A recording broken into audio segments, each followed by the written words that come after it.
The Alternative Dig Talk. Real issues, real talk.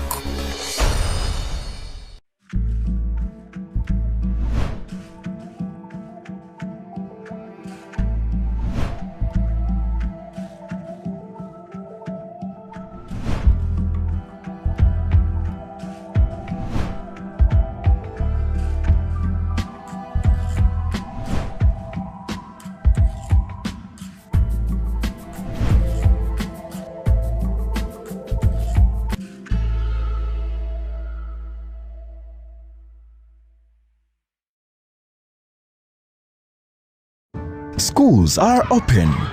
Parents, guardians, have you prepared your adolescents that are pregnant and mothers for school? The government has given us national guidelines to assist with the responsibility of sending these girls back to school. Let us help to provide them with a safe, productive, and friendly environment for their learning. They are still our children living among us in our communities. Their pregnancies, becoming mothers before adulthood, affects them, their community, and our nation. All children have a right to education. Now, let's take them back to school because completing their primary and secondary school education is very important to their future careers, personal development, and being productive citizens of our nation. This message is brought to you by the Ministry of Education and Sports, the Ministry of Health, Ministry of Gender, Labor and Social Development. How you beautiful Ugandans, it's your girl Teddy Tenjo. Welcome to the Fancy Flow. Who doesn't see my hair, guys? I am super glamorous. Remember, this is the only show where we're going to be talking about fashion. Please, where are you think? Teaching. What has been confusing you about fashion? Sorry, you said I should not smile. For all the information about fashion, maintenance of body shape. I can wear bling bling when I'm going out. So you can wear bling bling going out or any occasion. We shall be doing all this in the Fancy Flow. Remember, it airs every Thursday right from 8:30 to 9 with your girl Teddy Tenjo. It is the Fancy Flow.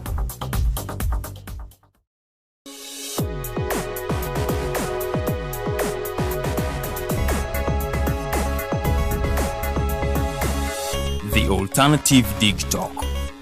Real issues, real talk.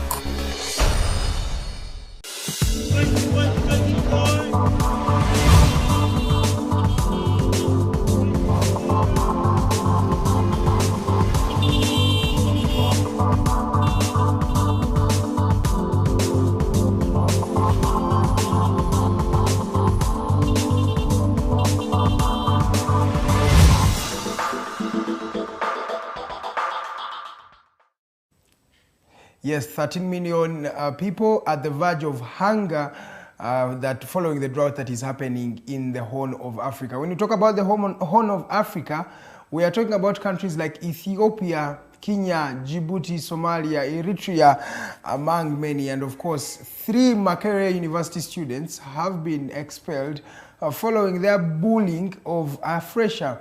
And then, of course, as the administration of Uganda's best and oldest university, they came out to say they cannot allow bullying of freshers to continue at this particular university. And still in that line, the students are not yet going to back down from their plea to continue or to restart the whole economy, plus Makerere University education. Remember, only a few students are allowed in the campus at a time, and other students are supposed to be studying online. And still to come, we shall talk about the graduation of St. Lawrence University. Now, St. Lawrence University graduated over 430 students yesterday in an event that was graced by a professor, a very good gentleman, Professor Koterega, one of the directors, if not the director of Kampala University. And lastly, a lady comes out to resign. She says she is resigning as a wife due to the husband involving other parties in their marital affairs. Ladies and gentlemen, good morning. Welcome to this edition of the Mighty Drive Show. It is the 9th day of February 2022, and of course a lot of things are happening right here in Uganda, in Kampala. We are streaming live from. It is very, very cold in Makindye Division, Lukuli, right here at the Digitalk House. Now what we do is that we do different things. We do shows like this, live programming for you, and we do live streaming in case you have an event and you'd want us to live stream it for you. We can also do book launching or event organizing, and we can do proto production. You want to produce any event of your choice, feel free to reach out to the programs director of this particular institution, Mr. Arnold Mokose Anthony. His number is 0701 800-212. Good morning, good morning, and good morning. We have people who watch us from different parts of the country.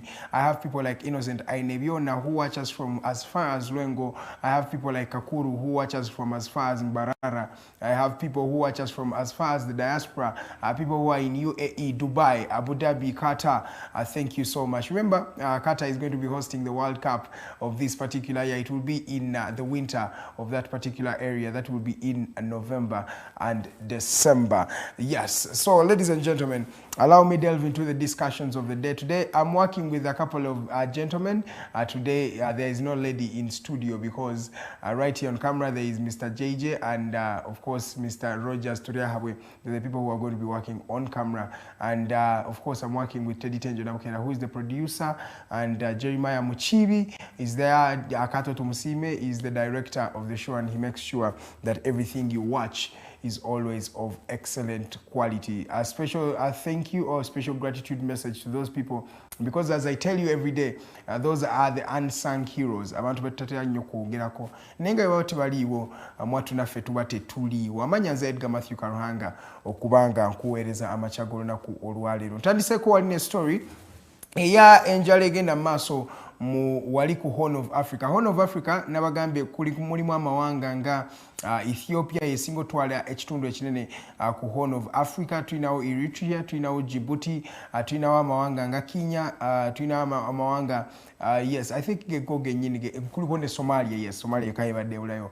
Enjala no yongedde okubanga eruma abantu be Horn of Africa. Jukira Horn of Africa awo oba mawanga go tulabemu a lot of instabilities obutabanko kubadde bugenda maaso. First of all, waliyo wo olutalo lukyagenda maaso mu lujjukiro luli mu ggwanga erya Ethiopia. Government ya Ahmed Abiy egenda maaso n'okubanga erwana ne abasajja bano aba Tigray abagamba nti baagala kubanga bamenyekako obanga basesidinga bafuuke eggwanga eryetongodde. Nabagamba eno Tigray region erina abantu abakunukiriza mu milioni 45. So olaba population ya Uganda kumpi ye population ya region yeyo y'abasajja bano aba Tigray. Naye okuva olutalo lwagenda maaso awo Horn of Africa oba okuva entalo wezibaddewo, because enjala eno ya Horn of Africa tetandise lunaku lwaleero. Emyaka mingi emabega enjala ebadde ekyaluma abasajja abate ne beegattamu okubanga buli ssaawa baba balwana, era enjala egenze maaso n'okubanga baluma nnyo. Kati wetwogerera nga World Food Program yafulumiza statistics eziraga nti abantu abakunukiriza mu milioni 13 be bagenda mu maaso okubanga babonaabona n'enjala. Abamu babonaabona because the areas are dry, which is something that is so normal in the Horn of Africa, but others are suffering because of the war-torn areas oba entalo ezigenda mu maaso mu bitundu ebimu mu Horn of Africa. Wetwogerera nga abantu nno bangi abafiirire mu ntalo zino, era n'enjala eyongedde okubanga ebalumira ddala. Abantu abamu ne mu parts of Kenya nawo enjala eyongedde okubanga ebaluma. So World Food Program esabye emmere eri mu milioni 3 eza dola kubanga bayamba abantu bano basobole okubanga babalabirira balabe nga tebagenda mu maaso kubanga balumwa enjala obanga bafa ekintu kino ekyenjala. Nno omuntu okufa enjala oluusi embeera eyo tetera kubeera nnungi nnyo ddala. Olaba ebifaananyi by'abantu abali mu ggwanga erya Ethiopia bangi tebalabika bulungi nnyo, ate embeera gye balimu tenywesa nakabululu oba tekuliisa nakabululu. I think that's how they say it. I'm not sure if it's a mistake. Osobola kunsindika message wano ngamba mbuno bakyogera bwe bati. Tukomewo wano mu ggwanga ku butaka mu ggwanga erya Uganda, tutandikire ku wali ku ssettendekero wa Makerere University. Wetwogerera nga abayizi basatu abagobeddwa olw'okubanga babadde bakola kye bayita bullying kwe kubanga otiizinga munno oba okutiizinga omuntu omupya eyakajja mu kifo kubanga gw'obaddewo oba olowooza osobola okuba nga omuzannyirako. Ebintu ebyo bino byabeeranga nnyo mu masomero mu biseera ebyedda, badde sikyamanyi nti no ne kati ne mu masettendekero. In fact ku ssettendekero wa Makerere University ebintu bino bisobola okuba nga bikyaliwo. So mu ngeri eyo abayizi basatu bo babawadde suspe nga babagamba balekerawo kubanga batulugunya oba tugambe batiizinga oba nga babuulinga bano bafresha be baba bayizi ababa bakajja ku university nga gwe mulundi waabwe oba gwe mwaka gwabwe ogusookedde ddala. So ku ssettendekero wa Makerere University bye bigenda mu maaso. In fact nga tetunava ku ssettendekero ono wakyaliwo nno bingi ebigenda mu maaso mu ssettendekero ono. Jjukira okwekalakaasa kw'abayizi kwaliwo wiiki ewedde. In fact abayizi bali balaga obutali bumativu bwabwe nga bagamba embeera ey'okubanga buli omu asomera mu mpalo tebigenda kunyuma. Jjukira omwami Professor Barnabas Nawangwe akulembera ssettendekero wa Makerere University yavaayo n'akakasa nti abamu abayizi bagenda kuba nga basomera online, abalala bajja kuba bajjanga basomere ku campus nga bagamba bajja kikolanga mu mpalo. Woba obadde ku online, that means ogenda kuba ng'odda obeere ng'osomera kati ku campus. Woba obadde ku campus ogenda soma wiiki mukaaga osobole okuba nga ate ogenda osomere the rest of the semester ng'ogisomera online. Bayizi bangi bagamba mbu temukendeeza ku tuition ate mwagala okuba nga tetukozesa the school facility oba university facilities. Abangi ne bagamba bajja kuba nga beekalakaasa. Twalaba okwekalakaasa okwagenda mu maaso wiiki eyo ewedde, naye abayizi abamu bakwatibwa era ensonga yaabwe tennaba kubanga ekolebwako paka ssaawa zino. Bwe abayizi bagambye tebagenda kubanga bakivaako oba nga bakita bagenda sigala nga balaga obutali bumativu bwabwe paka ssettendekero owa Makerere University wanaavaayo n'atunula mu nsonga zaabwe ze boogerako nga bagamba nno nti ensonga zaabwe zirimu eggumba. Yes, katulinde tulabe embeera eno enaaba egenda etya. Tweyongereko amaaso twogere ku Vivo Fuel Depots. Ndoza mujjukira sabbiiti ntonoko emabegakaawo waliwo okubwatuka okwaliwo wali mu Industrial Area 7th Street awali kampani ya Vivo Energy. Ndoza mugimanyi Vivo Energy nno bano abantu bakola badiiringa mu mafuta. Amafuta kye bakola nti bagafuna ne bagatunda eri companies ezigatunda nga mulaba zi Shell, mulaba zi Total, mulaba zi Rusi. Amafuta gawe batera kugajja mu Vivo. Jukira Vivo Energy just company ekola what they say selling and marketing or and producing of fuel to other fuel depots. So waliwo okubwatuka okwali ku company oba headquarters za Vivo Energy wali mu industrial area okwaleetera abantu nga 12 okubanga bavaawo n'ebisago. Otwogerera ng'omu yavudde mu bulamu bw'ensi yabadde wali mu ddwaliro erya Nairobi Hospital era teyasobodde kubanga awona ebisago bino. Abalala babiri bakyali mu intensive care unit obanga bali mu kuyambibwa nnyo because obulamu bwabwe nabwo bulabika buli mu lusuubo okubanga babufiirwa.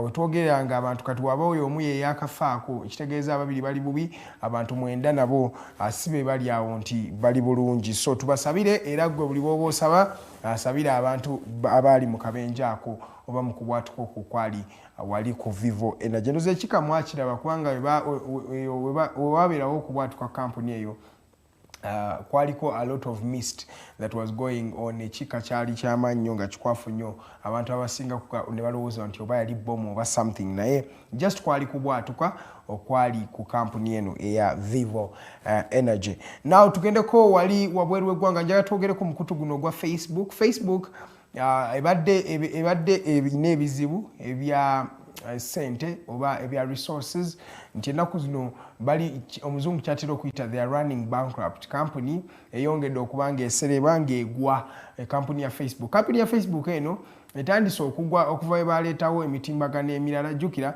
Facebook gwe mutimbagano ogwasookera ddala okubanga gujja okuba abantu nga batandika ogukoserayo gwali gwakajja ndooza mu early 2000s. Mujjukira abantu bangi bagwettanira nnyo nga balowooza kyekyali ekintu ekisinga. Over time Facebook etandise okubanga elosinga value. Abakasitoma bangi batandise okubanga bagivaako nga bagenda kuba competitors abalala. Instagram gyeri, Twitter gyeri, n'ebasajja baleeta WhatsApp. Emikutu egyo giyongedde okubanga abantu bangi bagyetanira.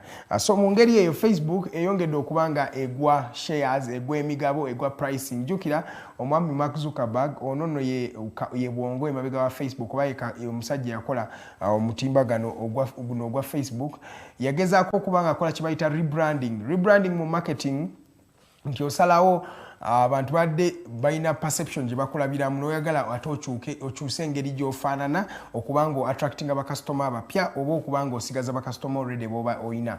Facebook yagezaako okubanga rebrandinga ejjenga Meta era ndowooza mwala wake emabega nga bagamba Facebook ekyusiza erinnya bagenda giyitanga Meta. Bagezaako okukola kino naye paka kyagaana era tekyakoze. So Facebook eyongedde okubanga egwa emigabo buli mwaka omujja. Facebook eragira ddala mbuno ye erabika egenda kuba egone case, erabika tegenda kubanga eddamu okudda wali we yali nga beba competitor beba monopolist be balina bakasitoma bonna kubanga kati emikutu emirala nagyo jajja on board ate abantu abasinga emikutu gino gye basinga okubanga banyumirwa. Eddakiika zino ziri 18 ze zaakayita ku ssaawa emu ey'okumakya. A program gyolaba bagiyita Mighty Drive, omukutu oli ku The Alternative TikTok, page bagiyita The Alternative Uganda. Yongera okubanga otusindikira obubaka bwo tujja kubusoma era kyonna ky'oba oyagala tube nga tuyisaawo tujja kubanga tukiyisaawo. Abel Kandiho ono yali Director General wa CMI, omwami Chief Military Intelligence, yali mbega asinga wano mu ggwanga. Ajjukira nabagwako wano story nti government ya US yamuteekako envumbo. So omwami President Museveni yasooka n'amugja ku mulimu gwe yaliko ogw'okubeera nti yakulembera ekitongole kikesi ekya CMI. Yade yamusindise Sudan naye mu sabbiiti 3 zokka president amaze n'addamu n'amuyita akomewo wano mu Uganda agenda kubanga aweerezanga major chief of staff wali mu police. So agenda kubanga akolera wamu ne Uganda Police omwami Abel Kandiho nga chief of staff. So omusajja oba kuno bakuyita kugwa mbintu, yes, naye musajja yabigwagwamu dda abadde mu CMI kugamba just eno bakiyitanga transfer. President Yoweri Kaguta Habura Museveni yamutransferize n'amuwa omulimu ogw'okubeera major chief of staff in the Uganda Police Force. So congratulations Mr. Abel, Major General Abel Kandiho. Era replaces omwami gwe bayita General Jack Bakasumba. Era General Bakasumba yagenda okubanga akolera e Sudan. So bakozemu a bit of twisting. Ono nadda eno, ono nadda eri. Yesetendekero wa St. Lawrence University ya graduating abaana abali mu bina 3. Era abaana ba graduating mu masomo ag'enjawulo, abamu bannamateeka, abalala bannamawulire nga nze, abalala ba business kwegamba abalala ba accountants ab'enjawulo. St. Lawrence eno ndowooza mulaba graduation y'abayizi abo aba St. Lawrence University. Congratulations, mweyongere okubanga muyogayoga mujje wano gye kitera okutokotera. Omanyi wano we tuli omala okusoma n'oli okukakasa nti nno okusoma kuno akaali kakodyo. So congratulations to the St. Lawrence University fraternity okubanga bakoze amatikira gaabwe. Ngamaliza ne story ey'omukyala gwe bayita Esther Okot.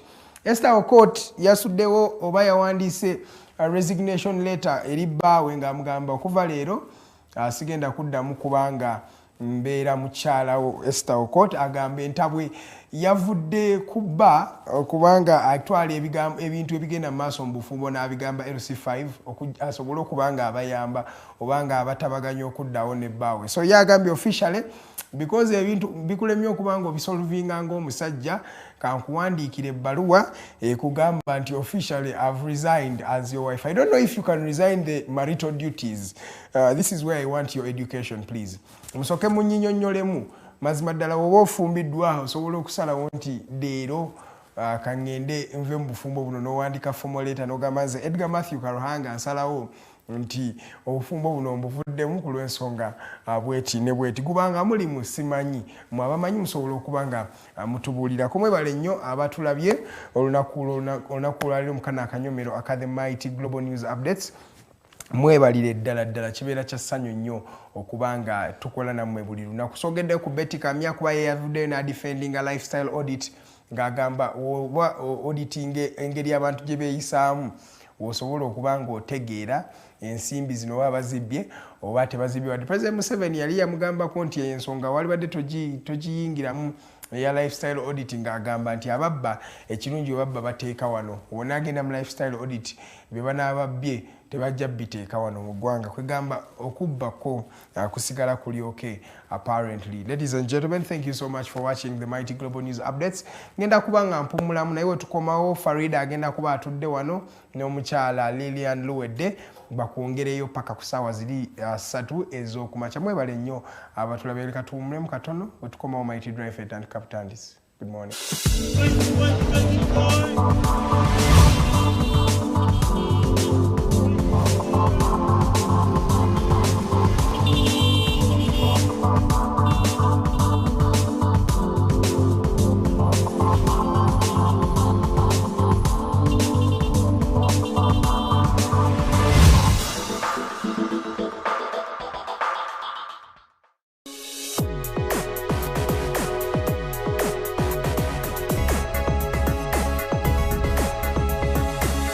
The Alternative Dig Talk.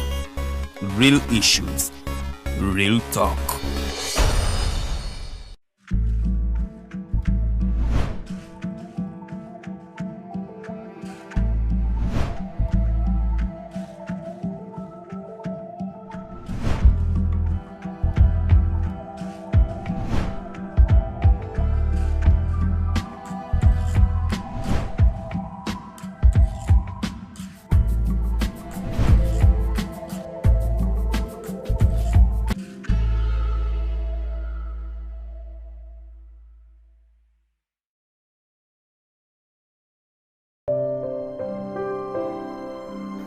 Hey Ugandans, I'm Lieutenant Colonel Dewa Kiki, the Deputy Defense Spokesperson and actually the Deputy Spokesperson for the Uganda People's Defense Forces.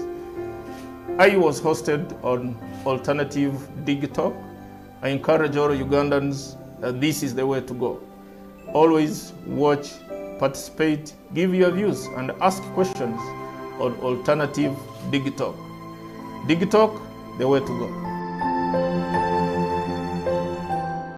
Beautiful Ugandans, it's your girl Teddy Tenjo. Welcome to the Fancy Flow. Who doesn't see my hair, guys? I am super glamorous.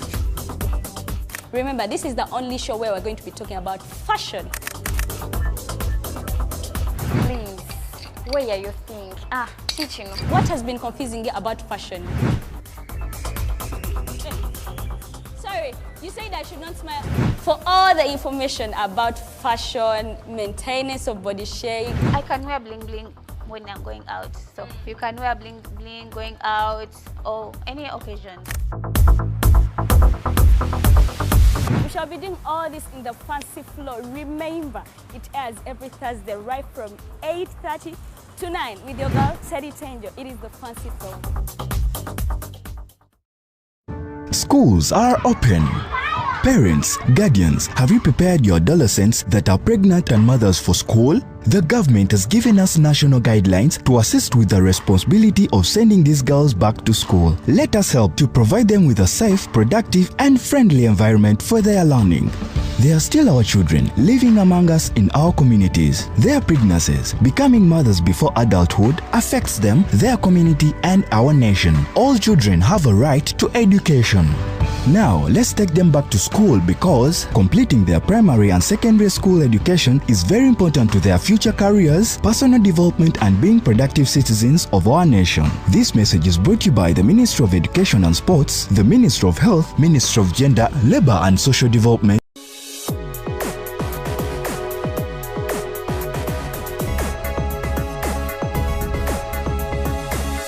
The Alternative Dig Talk. Real issues, real talk.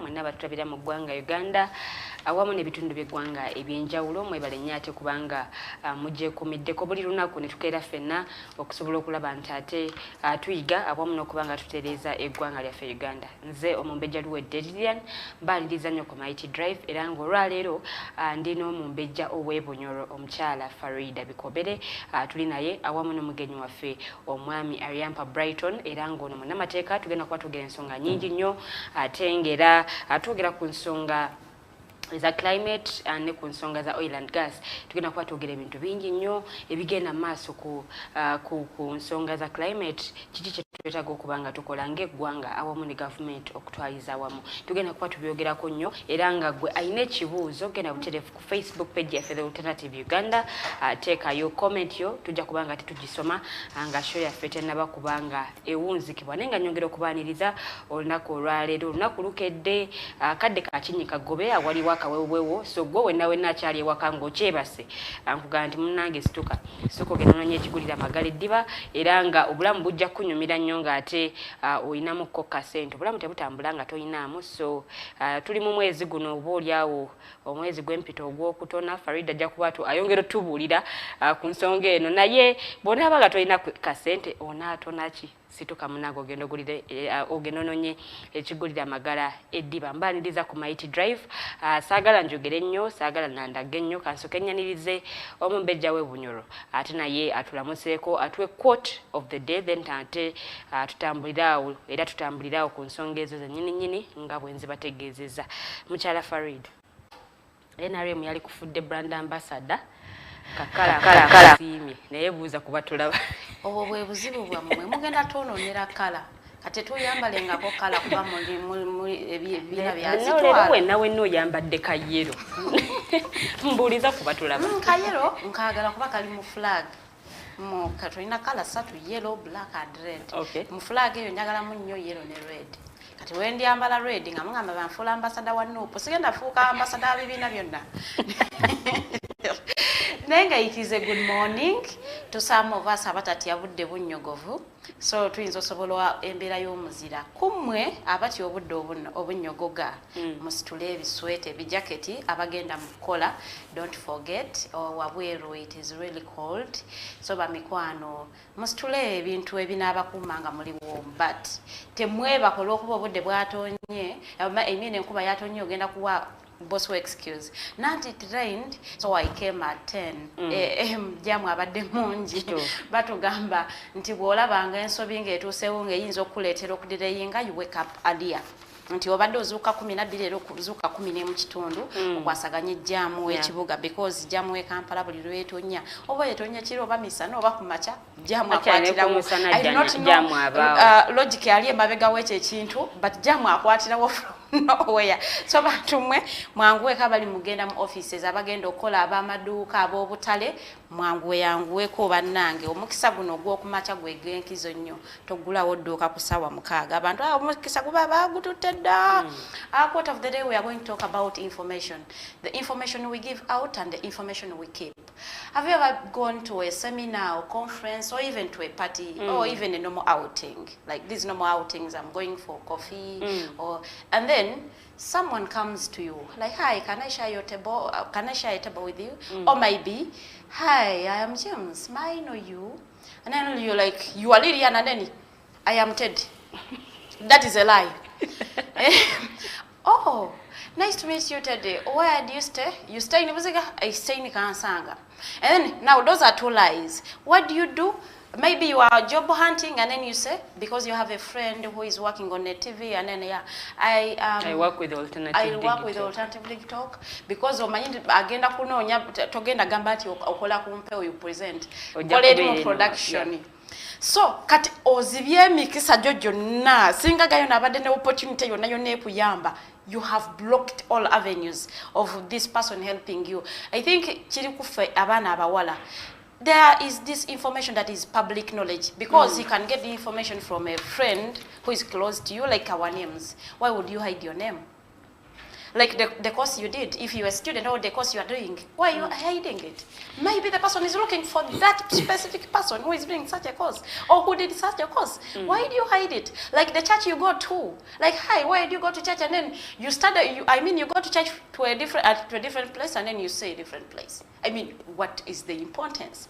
These things are public knowledge. So whether you say them or not, someone will know them. Someone will know your name even if you don't tell them. Someone will know what you studied if they want to. Someone will know where you go to church to if they want to. So these things that are public knowledge, let us learn to give away. Because when you say these things honestly, someone will think you are trustworthy. And what moves business is trust. When someone trusts you, then they entrust you. So, let us not see these men that come to us, they are all possible, because maybe you were heartbroken, you don't want to relate with men. For you, every man that confronts you, you think, ayagala kukwana, kukozesa, oba kumenya mutima. Others come with opportunities. As for me, everyone that comes to me, I see an opportunity. Maybe he will connect my sister somewhere if I keep his contact. But Farida, sometimes we shall discuss about this issue. This vital information about us, we shouldn't be keeping it. You shouldn't be lying about your name. You shouldn't be lying about where you study from. It depends on who has approached you, but unless if you feel not comfortable with the person that has approached you. I think let's hear from Mr. Ariampa what he says about that. Yes, my name is Ariampa Brighton. I'm so humble to be here. Our viewers, good morning.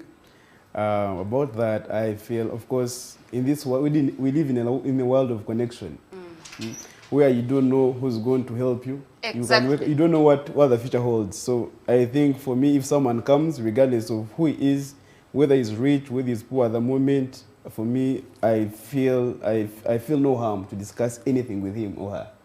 Thank you very much. It is a good morning. It is a Wednesday, the 9th of February. It is the month of love. We are giving out love. We are expecting love. By the way, it is the only month in there. So in this month, you love. Just love people. And smile. And smile. You cannot afford to getting angry in the love of man. So in this love month, so we have a hamper before we engage in our discussion of today for the best couple that will give us the reason why that person you have chosen is your Valentine. So chogenda okola ogenda ku recording aka video ka 1 minute okaweereze ku WhatsApp number envudde mu mutwe Lilian agenda jinsomera 0701 800 212. 1 minute video ngo osusuta omuntu oyo tata wo mama wo mwagalwa wo aka video ako kaweereze ku WhatsApp number yo. We shall be announcing the winner on Monday 14th. That is the Valentine's Day.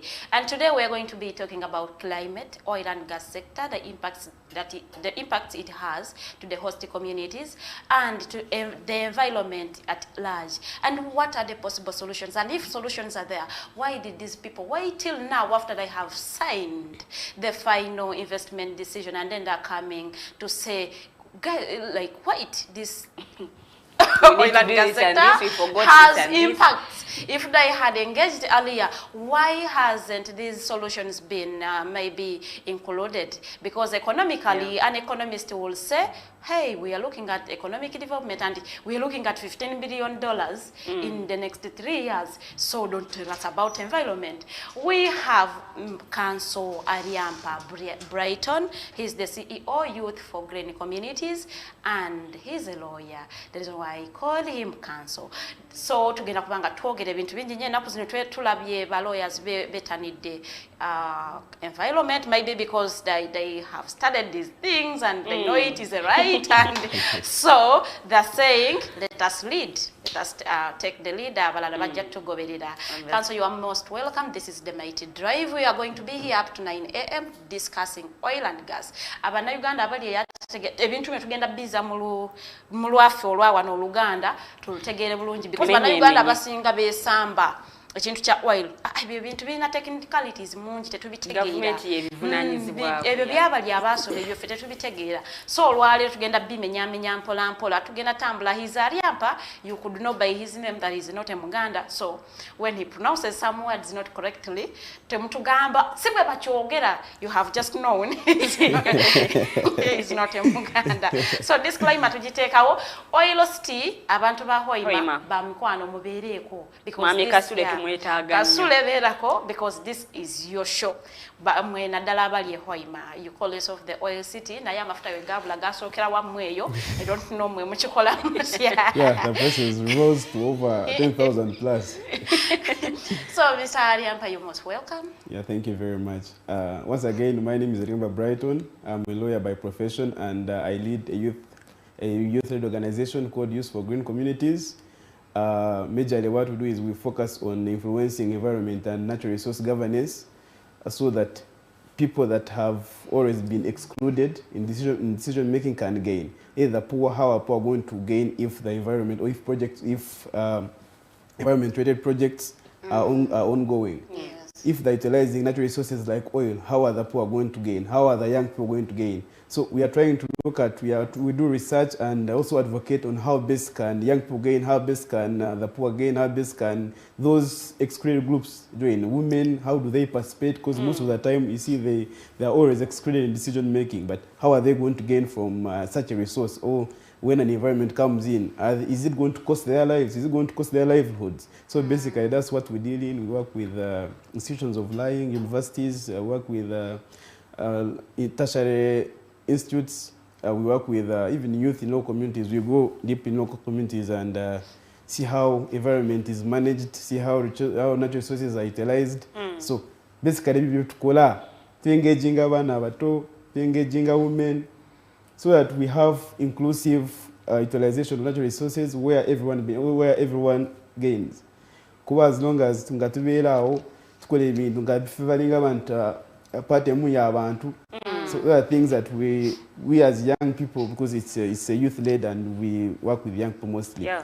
So we're saying, how are we going to make our mothers benefit from exploitation of such resources? How are we going to make the local people, the elders, are you going to exclude them? Are you going to make policies that at the end of the day will affect them? I think that would be very unfair if they're not included.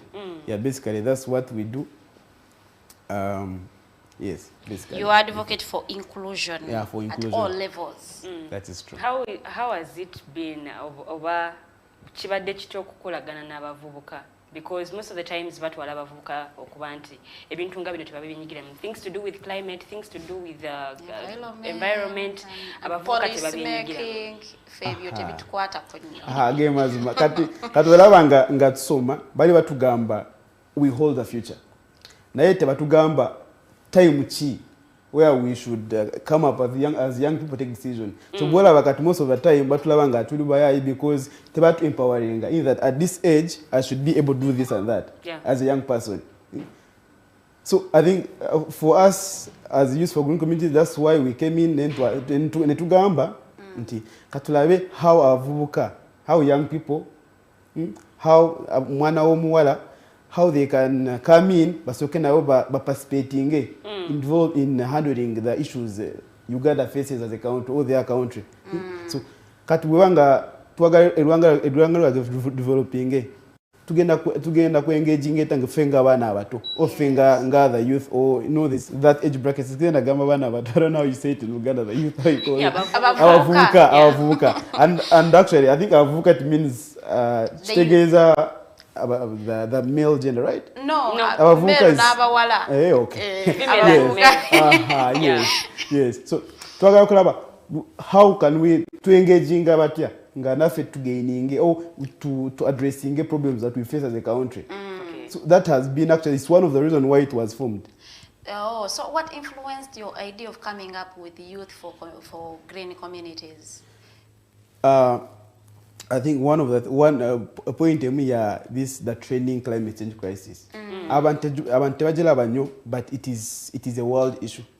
that is happening right now. Nanti fika tufa ku bya Uganda wano season bwe Season, zishuka nga tugana Aha. season enaku zino zakyusemu enkuba etonya mu gwa kusatu. That ku bya Uganda specifically climate change. Mwaliwo kyaba kasese. Roads, it came and flooded. No Yeah. one expected rain to come at that point of time. No, initially nga tukula twali tumanyi nga tuna two seasons. Tuna dry season, tuna rainy season. But now what happens? Too sure. They're We no don't longer have any season. now that they're not It used to predictable. rain in November. Tusubira grasshoppers, but right now, last year, in Ozawa, it rained twice. I don't Twice. So, and of course, echijona biberanga be affecting ordinary people. Because Manyinga, Uganda, to the agricultural state. So the moment there's a change in season and you cannot predict when to grow crops. First of all, you're going to spend money on buying the seedlings. That's going to plant those seedlings to yield what you want. You're also going to get a time you've said that I've been badenga ndima this season. Kandi maybe enkobe genda kuja. Naye kati enkoba kuyegana. Ngo you irrigate. Ngabifirayo. No, So you irrigate. now irrigation in Uganda now is a different thing because how many people know about it? Because now we are talking about local communities. Knowing Yeah. and affording. Still actually there's also knowing and affording. So and if that happens, of course it happens because there are people I would call them elites and they deal in farming. Our money they have read about it. Yes. But what happens with this person, ordinary people? For abantu bawansi, Abantu ba bulijjo. abantu babulijjo tugenda kukola ki? Because we don't know irrigation. Tetumanyi. Twakulanga ffe tulabanga ogenda enkoba bwetonya n'olima n'otekayo seedlings zo ne zimera then you get what survive on. Naye kati change in weather, you don't know when to plant. Yeah. Tomanyi harvesting au harvesting Ate nga ne agriculture yafuuse w'abalina ssente nti dry season bwejja abagagga ne basimba ne bafukirira. Yeah. Kati mwe mugenda okusimba ne bituukira mu bungi kati ye ebyo bituuka nga waliwo scarcity ne babitunda highly. Prices ne zishutinga. Mugenda okuleeta Kati mwe ebyammwe mugenda mu okuleeta katale. ebyammwe mu katale nga prices zasse muli banja emini byatuukidde ku mu like bingi. So ebintu bya Uganda kati saawa eno bifavoringa mu certain few people. But I think how has it been to engage the policymakers and then these the normal Ugandans, because some of us don't know about climate, don't know about the things of amataba bwegajja Ugandans normalize everything. Babala babe bududanga takalibu bulukuka, I mean that is okay, it is normal. Yeah. They will say bahambi abantu bafudde ne chiyitawo because they don't know that is environment, they don't know that maybe they can do anything about it and then ne bachikendezaako. So how has the journey been? Yeah, that is true. A few people tebamanya about climate change. But I've been tunga change in season ne bijja ne magamba in a miracle this is how things are supposed to be. Katonda yatujjukidde. But of course us we've been trying to sensitize people. Nga tubigiriza these are the things. If you cut down trees on a hilly mountain, anytime floods are going to come and carry away with your things. Then was it around August we carried out a national dialogue on oil threats and oil and gas in Uganda. How is it affecting people? Our abavubuka bali engaged how? Women, how are they engaged? There are things that we've been really trying to there are things mbera ku social media mugenda live into positive byonka. Agamba of course agenda is going to create jobs. It's going to, you're going to have your roads developed. There are things abantu bebawulira. But there are things, people who go back to those communities, abagenda mu communities ezo, they see a different thing. Because me as a person, when you ask me my opinion on this oil and gas, I'm not saying that it is totally bad. But you give it a percentage. But if it is handled well, maybe Ugandans can gain. Naye kati mistakes zebakola, of course, but don't call mistakes as a country. Because you can, at the moment, most countries are transitioning to clean energy. Yeah. Yes, true. Naye, what does it mean for Uganda? If countries are transitioning to clean energy, and for us now we are starting to produce oil. Fenanti buli kimu tuva mabega. Tugendayo. We are taking baby steps, but we are in the right direction. We shall reach there. We shall reach there. Well, the question is, of course, katugendayo, but to get together, but yeah, how are we going to get there? Yeah. Are our rights, all our rights respected? No, we are first getting economically stable. So if you if you get them, because of course in the line of becoming economically stable, a lot of things are going to be spoiled in that ride. You get environmental risks because you have an oil pipeline which is passing in areas of natural importance, because you're having an pipeline that is over 1,443 kilometers, that is crossing national parks. Maxon Forest, it is crossing forests, Bugoma, Budongo. It is crossing water bodies like Albert, because actually the whole thing, it's the whole mainstream. You need Lake Albert. Yeah. But this is where people, because if you're getting that oil, then what happens to people that have been doing fishing? What happens to people that are living around there? If you, They're going to get displaced. Yeah, there have been developments. At least I can confidently say that when you go to Hoima, the roads they look good. They are developing Hoima, the oil city. Yeah. They're developing it. That's not disputable. But how are you developing it? Because initially you're getting land from people. Are you compensating them? There are the issues with Tamani. Because the moment, because I might be coming from West, but I'm a Ugandan. Yeah, true. So, ekituuka ku muntu wa Hoima, bwe kimanyako if I have a voice, I think it's yeah, because the moment people become landless, they will go anywhere. Because most people might not care about what's happening in Hoima now, but believe me or not, time will come when it will affect you. So we are trying to train people about, especially the young people, about the youth, about climate change. What is climate change? When you see things changing, don't say these are miracles. Oh, they're just happening. No. These are what? This is because of what we are doing. Because climate change, it is something that, it is existential, it's something that we cause. Kituufu naye omuntu ali eri ekasutaime mayuge, will that person care about abantu ebigenda maaso ehoima eyo oba pipeline yayiseewo oba teyayiseewo beekosezza bano ekisooka tebabimanyi. Ekyokubiri nammwe ababikola online Kampala mpozi ne Hoima gye mumanyi nti pipelines gye ziyita ebintu bino bikonsaninga n'abantu abali far from Hoima. And for us, because for Youth for Green Communities, we have our ambassador, people we work with from different regions. That's why I say it is you might say it is youth led, but it has a lot of people. Yes, we might have staff and do a lot of things, but we have regional representatives. Okay. From there. So in course, the main point for that was that if you're from north, and you see something threatening the environment, you see people's rights that side are being violated, talk to us and we see how best we can come in and help out. So we are trying to make, of course, it's a young group, but we are trying to see how best we can make. Because our main goal is to make a young movement that are focusing on how they can engage, how can they be part of developing Uganda. Okay. That is our main goal. Yes, now we are still small, but how can we grow that movement of young people? That's why tugende mu masomero ntu sensitizing abantu, you guys should participating. When did you start Youth for Green Communities? We started it in 2017. By that time we were students. But we registered it. Students at university? Yes. We legally registered it in 2020. That was November. That's when we registered it.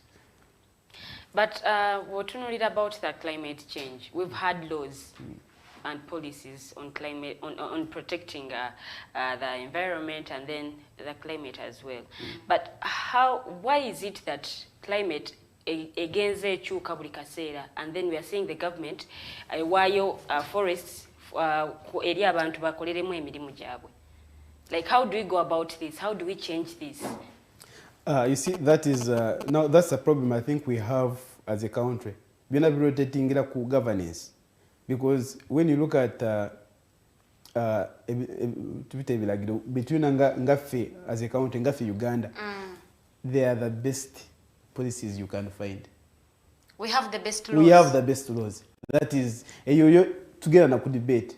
Uganda laws zeinambi. But they are on so paper. They are not Now the question is enforcement of those laws that we have. Now that's the challenge, because when we have institutions that are also governed by laws, we have NEMA. We have National Forest Authority. NEMA there's a NEMA Act. There's National Forest. There's National Forest. This is National Tree Planting and Forest Act. Is that act that effect? But then you ask yourself, why do we find forests being given away to investors? Now that's it. There's even when you go to our supreme laws, the natural resources are supposed to be protected on behalf of the people. Okay. So which means twaro muntu aino where ne title mu such protected areas nga forest, but you go to Bugoma because we've been also part of this Save Bugoma campaign. But go there and see what is happening. People, there is a freehold, now there is a leasehold. So we are saying, how did these people get these titles?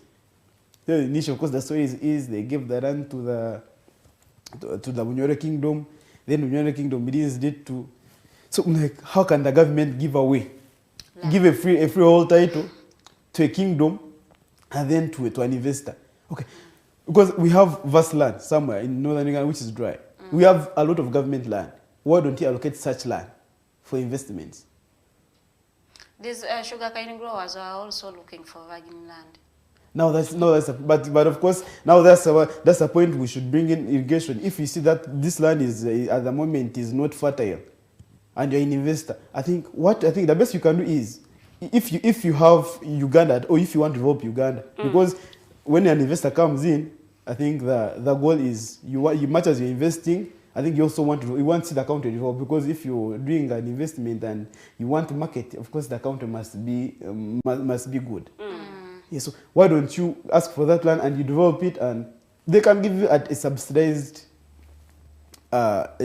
taxes, or you don't. If they can even give you, don't pay tax for the same time when you're developing it, instead of encroaching on the forest that is causing chaos worldwide. Yeah, I think there's the question you asked me. About the economic development and about climate change, and maybe how people are affected. That there might be oil in Hoima, but someone who is in Central is not affected.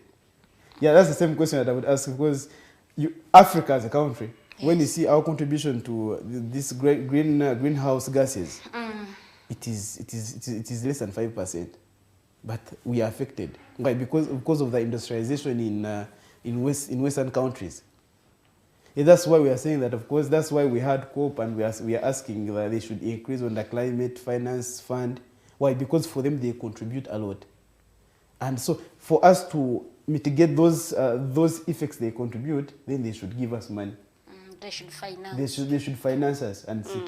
Because there are so many projects that, of course, we as people, we want to take. So we have issues on, we are now raising funds because we have so many projects. We want to do tree planting because we are thinking of, even in case, because at the moment we are not, because personally I don't think, I'm still fighting so that we don't see ECOP go through unless things have been worked on that we are raising. Initially, after the signing of final investment decision, we wrote a communique to different stakeholders, of course raising issues. And say, yes, much as you've signed this, but these are issues that you need to address. And before you address that, we are going to do all our means to decampaign your project.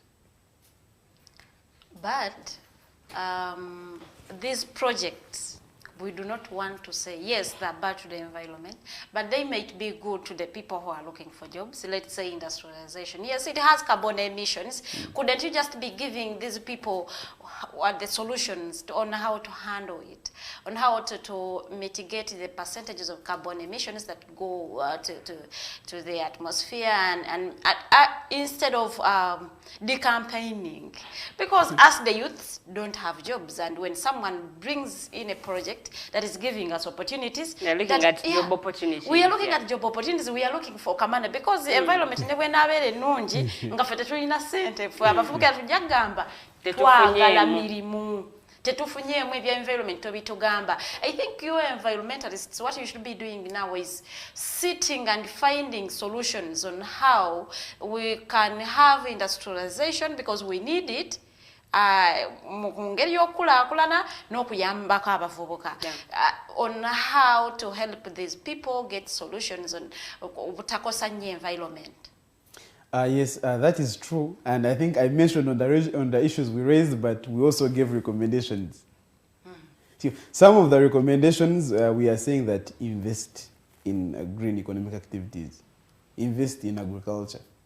Because when you look at, even before I go into green activities and invest and their rated investments, you have to look at how many Ugandans can work in the oil sector and what kind of jobs can they do. Because for me, I think it would not make sense if if they're making a road bagenda, they just go and dig and pave way and pave way for the construction. Then after that, for the construction of the road. Then after that, the main contracts are given to foreign companies. Because we had roads infrastructure development in let me say an example in Ulisa, but even this nationwide, we know the people that construct our roads, but don't we have companies this side that do construction of roads? Maybe they do shoddy work.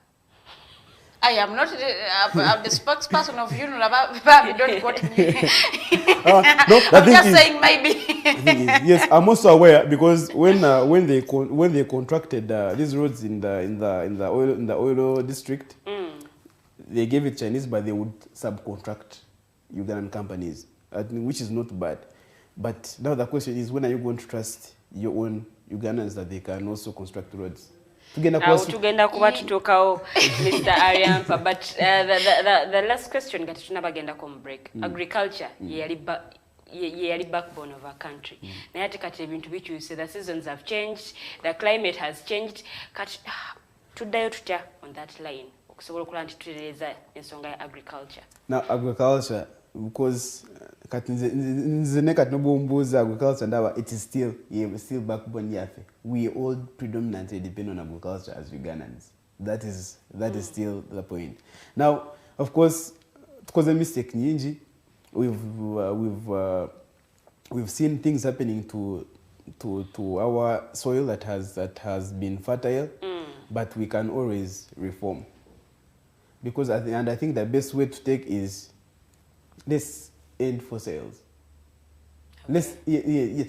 If you're investing, if an investor comes, do not encroach in the area that is fertile for crops. And also sensitize people on what, because now we are seeing. But also these investors want fertile land. And we are looking at because now we are trying to negotiate and see how best can we develop our country, and how best can we also maintain the status as an agricultural state. Okay. So we are looking at, okay, if you as I mentioned, when you look at Uganda's account, there are a lot of vast land. Government has land, its own land. Yes, matters of course, and there still, you look at the kind of investment. Is it viable? So if government has land, why are they giving away forests? I cannot answer that. Do we have investments in Uganda that is not viable? Maybe Ugandans don't need it, but we have it.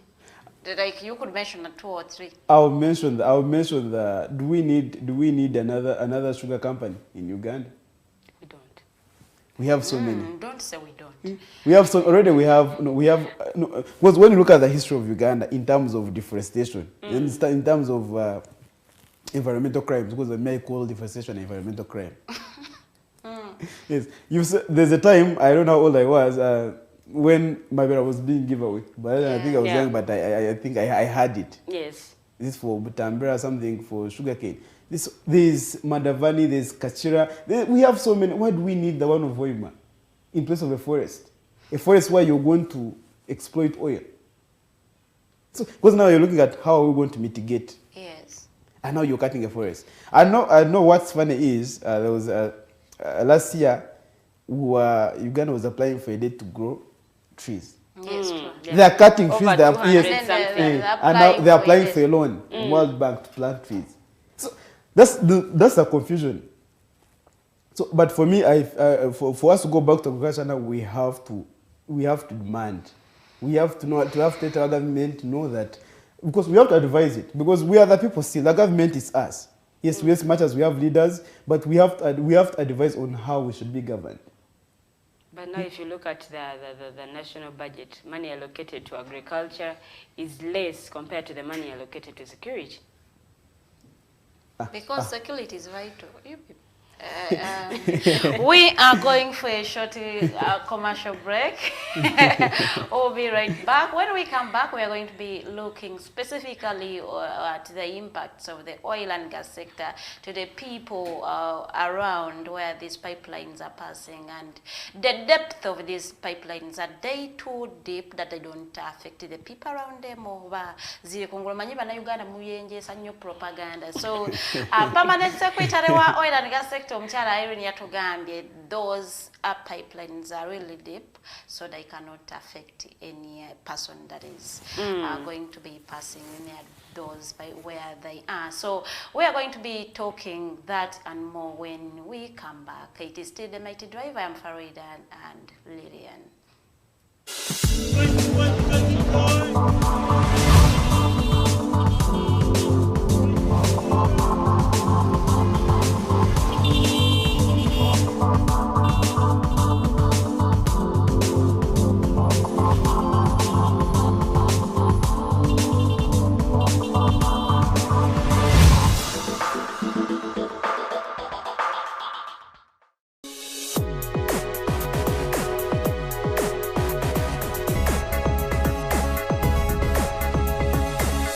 The Alternative Dig Talk. Real issues, real talk.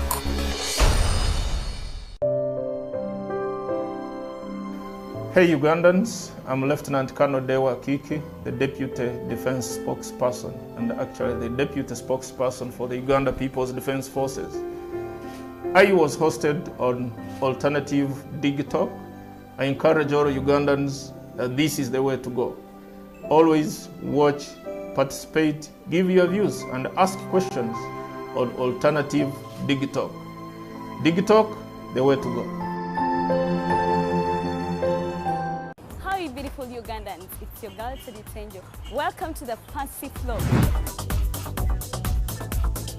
Who doesn't see my hair, guys? I am super glamorous. Remember, this is the only show where we're going to be talking about fashion. Please, where are you think? Teaching. What has been confusing you about fashion? Sorry, you said I should not smile. For all the information about fashion, maintenance of body shape, I can wear bling bling when I'm going out. So you can wear bling bling going out or any occasion. we shall be doing all this in the Fancy Flow. Remember, it airs every Thursday right from 8:30 to 9 with your girl, Teddy Tenjo. It is the Fancy Flow.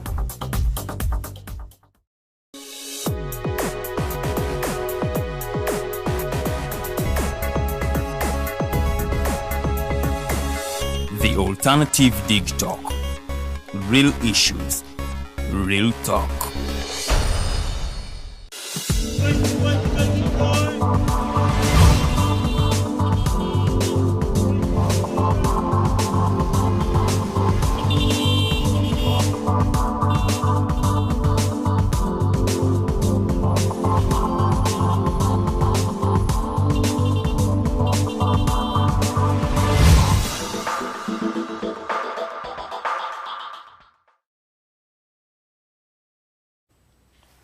Essaawa ziri bbiri ekitundu kiba kyakubiri mu show yaffe The Mighty Drive. We still have Council Ariampa Brighton. We are talking environment, we are talking climate, oil and gas.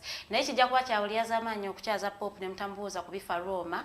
So it would be unfair for us to host a council ne tutogera ku human rights violations ezigenda mu maaso mu Uganda waneeno. So tujja kubanga tubyogerako naye kusembayo nga tumaliriza mu dakika zaffe 10 ezisembayo tujja kuba twogera ku human rights and the violations that are going on in the country currently. Naye saawa eno katugira tunyintiza ensonga ya environment kuba Bannayuganda basinga tetugitegeera bulungi ate oba tetugiteeseeko namaanyi ffe bye tusinga dictator agende.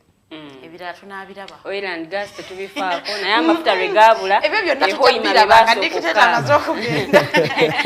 Hoima tugiyita oil city naye amafuta bwe gaali gabuze gasooka kubula Hoima. You can imagine. Yatandika okugula liita ku I think it was 10,000 oba 10,000 oba 15,000 mwami Kasule yatubuulira wano. So you can imagine wetulinga eggwanga.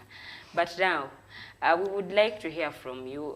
Why is the financial investment decision important? As a country, how are we benefiting from it? Isn't it going to cost us in the other way around? The final, because I didn't really, let me first, of course, the final investment decision, we are looking at the Lake Albert oil projects. Yes. The Tailenga, Kingfisher, and the Heated Eco. So, how is it important? Is it important? That's a question that I think that we must debate. Is it important? Because, of course, at some point, it brings, of course, most Ugandans are excited about it. Yeah, we are excited with the economists. Yeah, because for me, I would say, yes, of course, for economists that don't say the narrative, I think that's why they're excited about the financial investment decision. But for me, the different view is the excitement, I think, stops with people making decisions. Not the people that are going to, that it is affecting at the moment. Because there are even those that are going to benefit. Because you have an eco I mentioned earlier, it is over 1,443 kilometers. How is it, how does it have an impact on people? Now,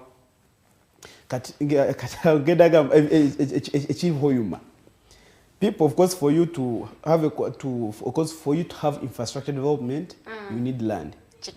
The land that initially mataka gabantu baga owning. So of course, yes, the law provides, that's Article 26 of the Constitution provides that, of course, if the government wants land, anything for public good, for public interest, they can take that land. But of course, that law is wide. They give you bakuwa options. Ngagutona watu wale itakali yange, uino compensating fairly, promptly, and adequately. No, that is, I think, that's where I think our authorities get it wrong. Because now we are looking, how are you, what is, anyway, they don't define what fair is, what adequate means. So that's why at the moment, munanga abantu bagena bali mu court. Twanaba kuba compensating. Yes. Because there are so many oil developments. I mentioned Telinga is oil, there's, I'll give an example of this, there's the downstream, where that's construction of oil refinery. They displaced over 1,000 households. But I hear these people baba compensating. Baba two options. One, balinga ba compensating, nogamba nubavoluinge takalyo nebakuwa sente. Yes.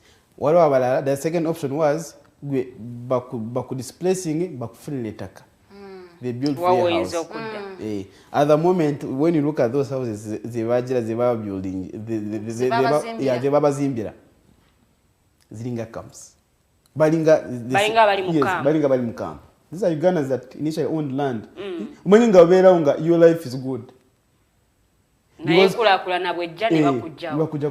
I think the position is, when you boberanga displacing omuntu, you know muteka position where because when why would the person go back to the situation he has never seen? So option in the bakuja bakuetaka bakoyache. But of course they did that. Bakompensate bagenda bawetaka but ebyapa babirina. In Uganda, if you own land, you know a certificate of title, you have conclusive evidence that actually you own this land. They don't have that land. They don't have that certificate of title to prove that actually this is their land. So anything can happen if you don't have, because you've seen Uganda. I don't want to talk about land grabbing because that's a topic of another day. Certificate of title. Of course, there are different news, I'm aware.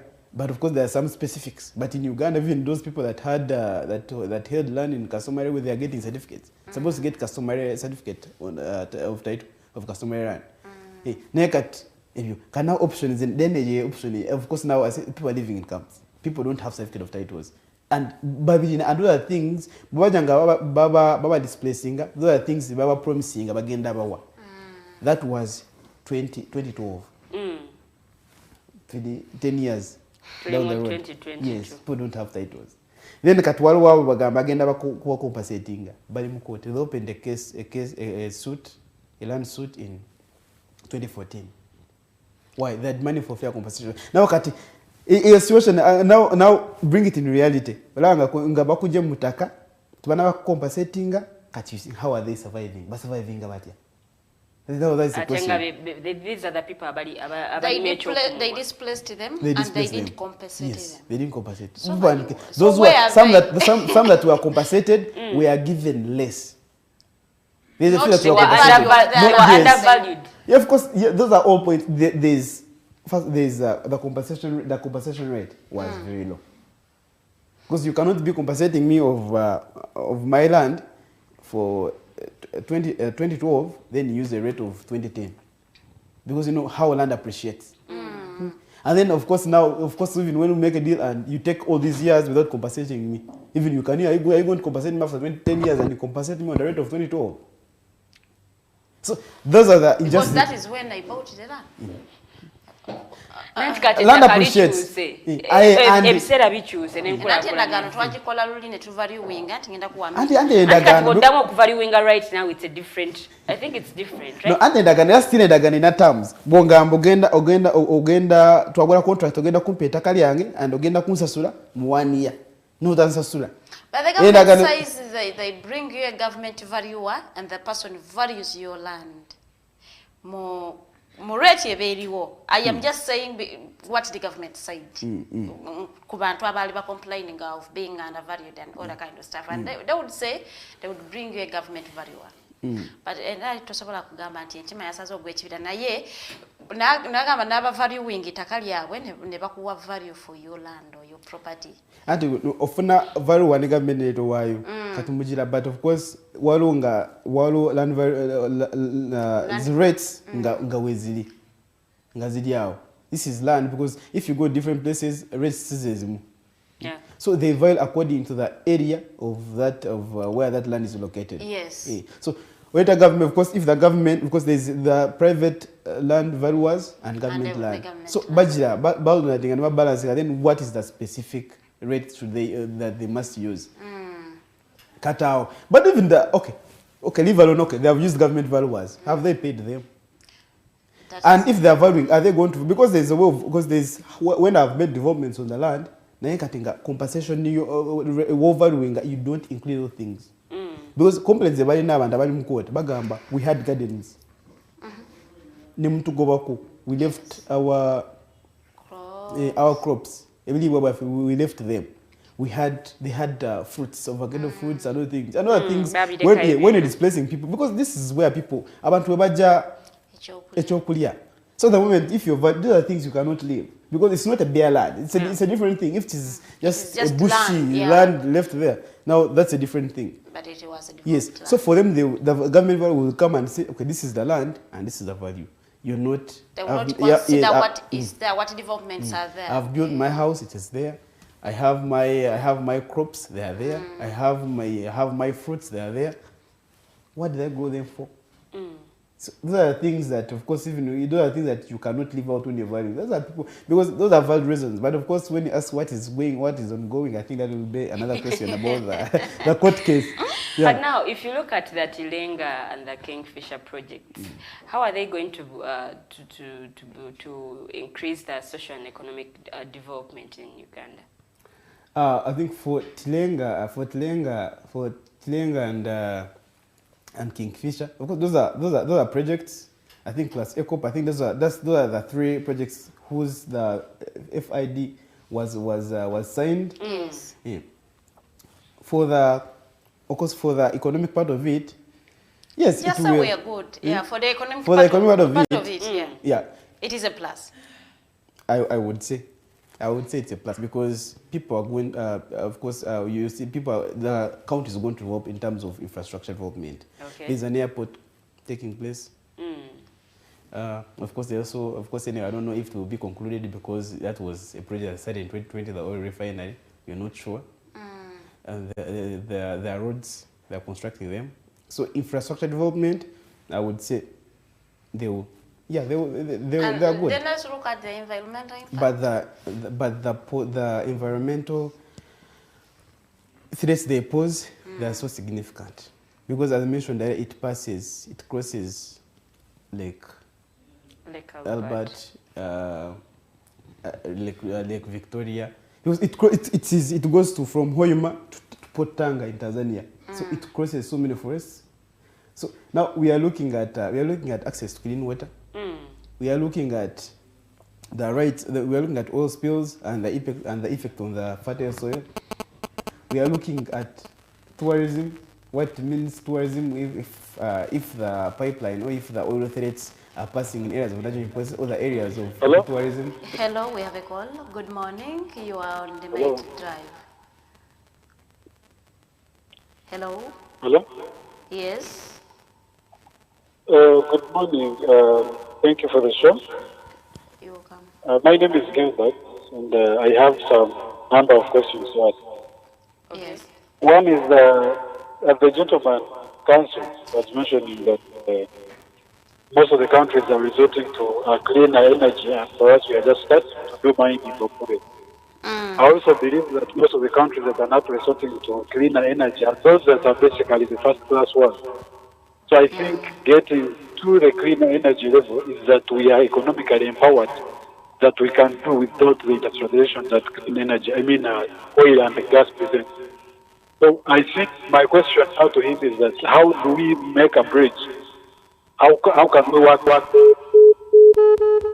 Oh, we have missed you, but I think he wanted to ask how can we make a bridge when we, while protecting the environment and economically developing. Yeah. Because he is saying those countries that you are referring to that are advocating for clean energy, they are countries of first class. They are not really stable, but they are somewhere in terms of development. So maybe we think they have reached a certain point. And what he is saying is, why can't you people advocate for social, economic development and then the environmental protection? We work hand in hand, other than you campaign the other one to disadvantages. And actually, we are not really campaigning. Of course, I use that campaigning, yes, but I will respond to the gentleman's question of. Because as a country, or even these us individuals, we have potentials and capabilities. We have different abilities. Because when you look at Africa, the oil producing countries in Africa, how many are world class economically? You look at Nigeria, and you look at what is happening in Nigeria in those areas that are produced the oil host communities. Are they developed? No. The human rights issues ongoing. In Uganda. They're going. Uganda, we have not actually started even producing oil, but we're already having issues. We are creating the issues. We are actually already creating the issues. It is us who are creating, we are creating the issues. Yes, we are creating the issues. We can solve the issues. Look at, because if Uganda, because there's the Dubai, is it United of Emirates? Yes, they are. It's an oil producing country. Yeah. But at the moment they're using they're investing in tourism. Why? It's a question because they would maybe probably look for more exploitation areas to keep on producing oil. We have a call. Hello. Hello. Hello. Yes, we get you. Okay, thank you so much. Sorry, I got cut off, but I wanted to kugusa nsonga ya Nizembadembo Zomani. Yes, about the oil and gas. How do we make it a bridge? How do we find a space between having a better environment that is not that much affected and having the industrialization that oil and gas is presenting, especially now that we have signed the final investment decision? Because it's important that we grow as a country. Economically, we need to grow. But it's also important that as we grow, we are living in a healthy environment. The people's health are also okay. So I want him to give us his opinion or his idea on how we can merge the two, to make sure that we are growing, we are using the oil and gas, but we can also, thrive economically and environmentally. On another issue, Farida mentioned the fact that one of the reasons maybe why most of the Ugandan companies are not given the contracts that work in this kind of deals is because they do show the work. I think the government should just empower our companies and skills them, because until when are we still going to be inviting foreign companies to benefiting from the deals that Ugandans should be benefiting from? I think it's unfair. So it's the role of the government to make sure that the people of Uganda, the companies that are Ugandan, are empowered and skilled to be able to work in this kind of deals. Because if we say they are not skilled, we are going to keep getting foreign companies doing this work over and over and over again, which is not fair, honestly speaking. I think that is all I have to say. Thank you so much. Okay, thank you, Gilbert, for watching us. I actually want to say side maybe. I am not sure whether they do whether they do should they work. I had a question to Mr. Brighton. How can we work hand in hand as we protect the environment and we do the industrialization and we develop economically? Yes, of course, the FID has already been signed, which means maybe it will commence because, of course, there are also issues. They said they signed, but they didn't tell us the finances. And, of course, to my knowledge, there are some banks that are ruling out the finances, over 11 banks, over 3 insurance companies, and even African Development Bank. They are not supporting the ECOP, so you know what that means. But, of course, yeah, now, okay, if at all it goes through, how are Ugandans going to benefit? Because now we are looking at the local content. I think we passed a local content policy 2018 as a country. So here we are looking at implementation of oil activities. How are Ugandans going to participate? Now that is a question. And of course, the viability is how, of course, before even we go into implementing or participating, the aspect of local content is, are Ugandans having issues at the moment? So first, you address the issues that are happening. Because the first participation is for you to compensate a person you have displaced. That's the first part. Then trust your own people. We can compensate you as the project is going on. Then how will I be surviving? Because the consequences that these projects are posed are very significant. Because we look, people have dropped out from school. Yeah. Women have nowhere to grow crops. And you know the food insecurity that comes with that. People have come this side on streets because they have nowhere to go. Because that's the major thing why we are saying that we are as young people, what can we do? So how can we participate? Yes, one, you need to skill Ugandans so that they can get employed and they can benefit throughout the whole process. Yes, it is going. Of course, the final decision that we made. Yes, is going to commence.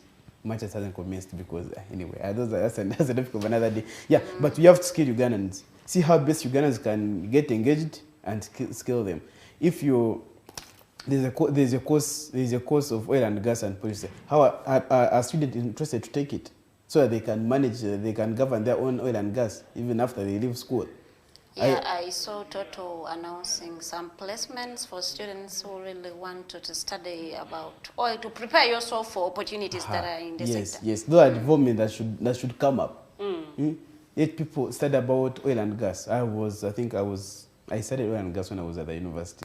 Oh, really? Yeah. Okay. As a course? As a course unit, yes. So you have to look at those environmental policies as well.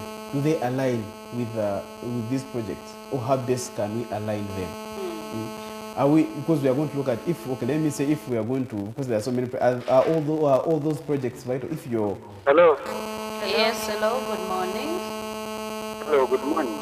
Your name and where you're calling from? Okay, I have one more question for the gentleman. About, we have the Chichulamba, that's school for, I think, oil and gas. The people who should be going there, Ugandans apparently who should be studying oil and gas and to be able to be employed in these kind of sectors, are supposed to pay the amount of money that ranges from 9 million and above. How are we, because it was mentioned in the fact that Ugandans need to be participatory, they need to participate in these processes. But how do they participate if the schools that should be skilling them are that hyped and expensive? What is the role of the government in this whole process? Because, okay, it has signed the deal. But then, until when are Ugandans going to be left out of this kind of thing? Because, I mean, look at Chikwamba. You cannot be paying someone paying 9 million or 20 million to study something. So what exactly does the government need to do to make sure that, Ugandans are part of these processes and they are actually benefiting? Thank you. Okay, you're welcome.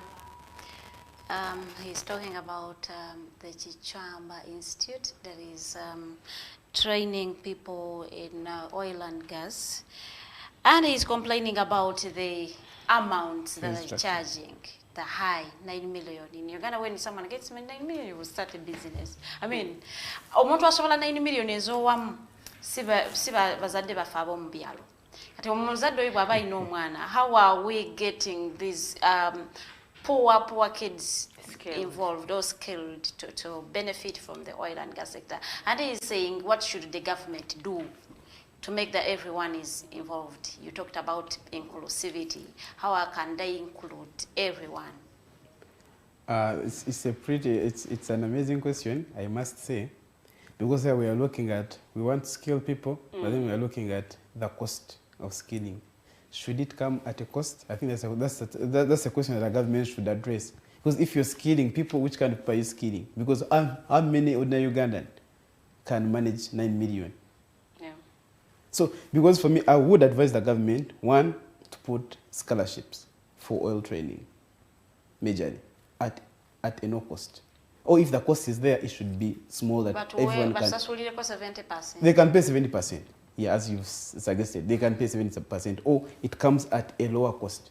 Because there's some money, of course, because there's also an aspect of this and I'm assured of getting a job. Now one aspect nayenga osobola kun training naye negubula. Because initially got soma but gamba, of course when you educated you're assured of getting a job, but how many jobs do we have? Because the whole thing is because as young people or as any ordinary Ugandan, one thing is at the moment the way that our economic stability is, our economic status is, you have to get a way of, you have to be creative you as a person. How are you as a person going to engage in the oil sector, the oil and gas sector? You as a person, not because you have started. So we have to be creative as young people.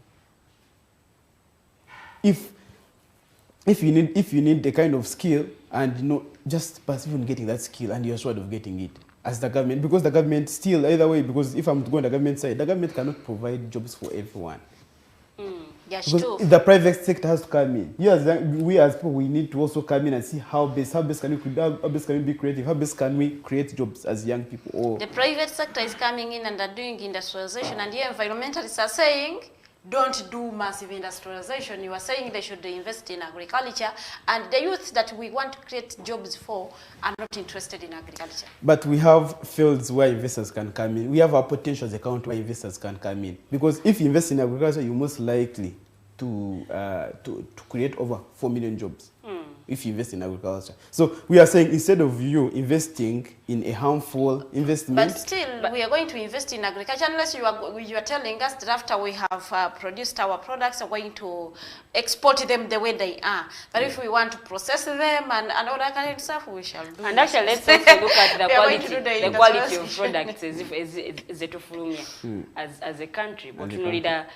Kenya yali egobye kasooli waffe olw'ensonga nti tatuukagana na mutindo n'amagye nago ne bagagoba lwansonga nti tebituukagana na mutindo. But of course, even in Uganda here, we have industries that's supposed to do that. But the problem is, of course, that's why we have companies come in and they fall. Because look at the tax regime of our country. We've had some market that come in and they end up running bankrupt. Yeah. Because there are things that even when you're passing policies, you're supposed to look, they should be comprehensive and looking at how best those policies align with all sectors of development. Because we have an industrial area, if you're forming industries, you can put them in one place, because in one place you can always regulate such kind of setup. Okay. Yeah. Have those industries put a tax that they can pay, because now we're also looking at sustainability. Yes. If an industry, of course they give, but even Uganda gives incentives to those industries. But the issue we have as environmentalists is why do you have to put an industry? Why do you have to put an investment in a natural protected area instead of you investing it? It is because when I put my industry in the wetland, the water will cool these things that we use to the machines. The machines and all that. Because the pipe says, I want to say yes, it has an impact to the environment, but for the benefit of the The economic benefit. Even the people that are working there, okubataasiriza bino pipes birina okuwulinga. So the reason why these people target wetlands, I think what we would be advocating for is how to manage the waste and to do the waste management and how to. I think you people should be giving us solutions. Solution, yes, it is there. What should be done? No, but for me, I cannot give a solution after, because when you encroach on the wetland, you have taken it, it's gone. Because the moment you encroach, because they put is it not sand, there's soil. Those other time, because those things they're happening now, but we are going to pay for the consequences. And for me, that's the reason I say young people, we should act now, because those people that are making decisions now are not going to pay for the consequences. You cannot disturb nature. Are young people who you are actually calling up to act, are they informed about anything? What are they going to act about? And now that's what we're doing. We are teaching them, we are empowering them, we are teaching them about what is happening. Give us the solutions of the oil and gas sector, impacts to waste solutions, because now final investment decision bweba yakoleddwa omukyala yatugambye tubala ennaku 2 mu makati w'ebibiri okubanga emirimu gitandika. Kakati to waste solutions, yes, the impacts are there, we are not going to deny it, and the project is not going to be stopped because it has impact to the environment, maybe even to people. What should be done to mitigate impacts in obutakosa nnyo bantu? So what happens, the first thing is allow give court time to address the issues that are before it. The issues around the project yes, yes. Compensate them. Compensate the people. In that where you are now, even before you commence your projects, you've addressed the issues behind. But you can't leave the issues behind. I think that is a serious problem. Another thing is divert some investment for green economic activities. Look at the sector that are viable. Because for me, if yes we are not going to produce oil, is that 1,443 pipeline? Is it the only option that we can take? If you have a refinery, why do you have the eco? We have trains, we have other means of transport that can take that. Yes, it might take longer to reach where it is needed for export, but it is environmentally viable. So why do you have to go? Why do you have to destroy something that is going to live forever? Because one thing we forget, even this, we are looking at this in a short term.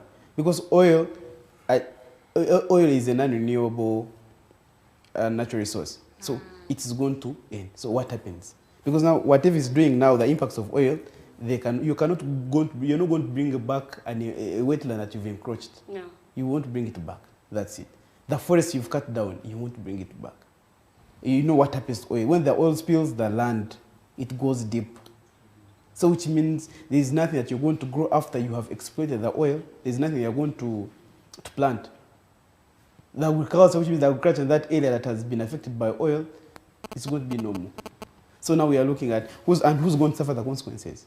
Not who's going, because this is going to happen in we might stop producing oil like in 30 to 50 years. So I might be leaving, but the person who's making a decision now, I highly doubt. And what happens to that? Because we are being, I believe that our generation, we are being selfish, that if we cannot protect for the future generation, because there are people that are going to come up after us, or after the people that, because we are coming after the people that are making decisions now. So invest in green economic activities. Invest in tourism, because if tourism is where it lives forever. If you put a national park, it is there. Animals are going to reproduce. You won't have a national park that is going to live for only 10 years. It's there unless you disturb it. And of course, tourism is also assuring you, because at the moment tourism is the highest forest exchange earner. So it just needs investment. Look at a country like Dubai. They get their money. What contributes to their GDP is the tourism they have. So you're looking at the tourism and how it is doing wonders in different countries. And why don't you invest in it? Because Uganda, we are blessed as a country. We are blessed. Because we're looking at this sector, this oil and gas is happening in Albert Uganda that hosts over 70% of Uganda's critical biodiversity. So now that is what is at stake. So I don't think we should. It's really partner to support a project that is affecting other sectors. So we have to look at if we're going to produce oil, how is it going to align with other sectors? Or are Ugandans, because I wanted to discuss about local content, how are Ugandans involved? Are they gaining? Are they the ones taking the lead in this? Because initially Total owns over, and this owns over 62%. It's 56. Around, I think it's 56.7 something. Yeah, around there. Then Sinok. Sinok is 28%. 28%. Uganda, we are in around 5. It's 15. Uganda around 55. Uganda National Oil Company. Yeah. It's 15%. The Inok, 15%. So you can look how much, because Uganda, because yes, they are promising that in over 3 years to 5 years, we are going to be having 15 to 20 billion. But what is which people are going to fund it? We are seeking for a loan of 2.5 billion. How much are we gaining? Uganda at the moment, our debt stands at over 73.8 billion US dollars. When you look at our budget, it's 40 something. So, and now you're looking at who is going to pay that, because I think the reason why we're involving young people is who's going to pay that debt. We the people, and how every Ugandan is going to pay 1.5 million. We are going to pay for that 1.5 every Ugandan. Green Communities does research. When you do research, you make recommendations. Did you do research about this and made a recommendation to the responsible people, and what was their response if you did? Yeah, the recommendation, I think I mentioned the 2 points: investing in green economic activities, addressing the current issues that are happening, the court cases, give court time. Another one is invest in clean energy. We have solar energy. That one, those are environment friendly. Invest in the solar energy. Invest in those clean energy, because we are trying to train people to become the 21st climate leaders. Pay attention to the international conventions that Uganda is a party to. This Paris Agreement, Uganda is a party to that. And of course, when you look at, the Paris Agreement, it is intending to cut carbon emissions. So why do you go ahead and?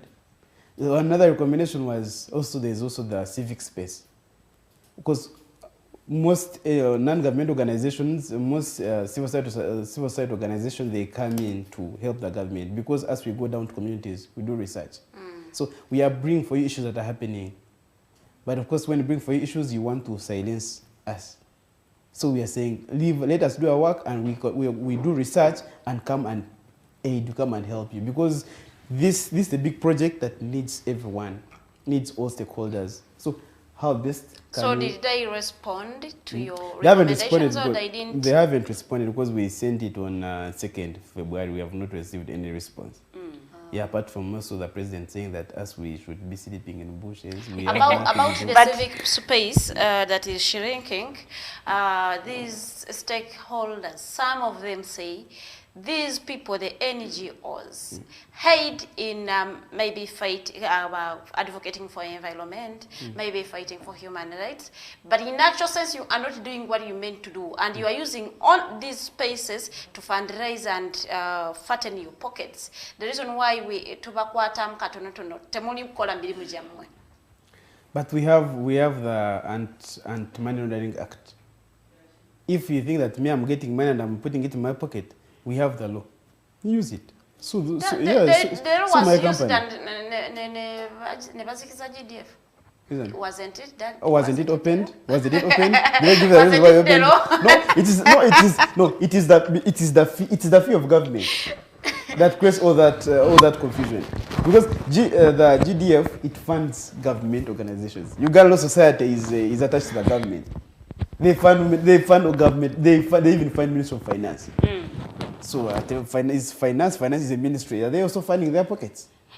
They're not funding their pockets. But now one would wonder, is Uganda going to benefit from this oil, given the fact that the pipeline Geita in Tanzania, Beba that big portion, I think we're in 1,147 kilometers, if I'm not mistaken. And then Uganda, just 200 kilometers. Are we going to benefit from this oil? And then we also look at the partners, Betwakolagana Nabo, the Sinok and then the Total. The percentage is very high compared to what Uganda has. Ugandans, I believe if Ugandans are skilled enough and they can work, because much as Tanzania is bigger than Uganda, much as they take, because most things are going to be done in Uganda. The only deal we have with Tanzania is we have the pipeline passing in their area. So, and their share is Uganda has a big share, and Ugandans can benefit from it. That's the truth. But for that benefit to come, those are the issues that we've been raising. They have to be addressed. Yeah, if you're putting a pipeline, okay, in case you continue the pipeline, plant trees wherever to act as a mitigating factor around the whole thing. Yes, I think that's one of the things. That's one of the recommendations we would offer. I would suggest, if you're going to commence the pipeline, you make sure you put these mitigating factors. Plant trees and get other things that can work on the environment in case of oil spills. Because when you look at oil producing country, there is no country that has never had an oil spill and is producing oil. Those are things that you expect. But what measures have you put in place? So one thing, what if we are going to proceed, I think what we should look at is the mitigating factors. Address in line of climate change. How are we going to fight climate change, the climate change impact that is happening now? How are you addressing it? So for me, I think it doesn't make sense if you're passing pipelines, you're cutting trees in an area that you're going to exploit oil. So in case, yes, you're going to proceed with the oil production, you make sure that place is endowed with natural resources so that it can act like an oil breaker in that region. So those are things I think we should be debating, that we should be looking in, that the government should look at. You're looking at local content. You give Ugandan companies, give them contracts. Don't look for contracts out for the things that Ugandans themselves can do. Because I'm not saying that Uganda are not skilled to do that, because we are skilled to construct roads. We are skilled to do certain things. So engage us, give us those opportunities. Don't look for, because the moment you keep on looking for people, you're going to increase, first of all, the red button. And also be clear. Don't hide information from people. If you're saying that you've signed the FID, you tell us which people are funding the ECO. Let's just not have things from the background. Have it from anywhere other than our own government, because we have an institutional framework. We have the Ministry of Energy that is responsible for setting policies. We have the Petroleum Authority of Uganda that is regulating and monitoring the whole process. So there are things that you have. UNOC, the Uganda National Oil Company, that is responsible for commercial interests of Uganda. So there are things that share with people and see how best they can get involved. Set policies that people can access and see and advise accordingly. Because there's no project you're going to work without the private sector, without your site organizations. Yeah, because much as you can claim that, yes, because when you look at the Ministry of Energy, they are going to tell you that they conducted public hearings, but those people don't reach deeper.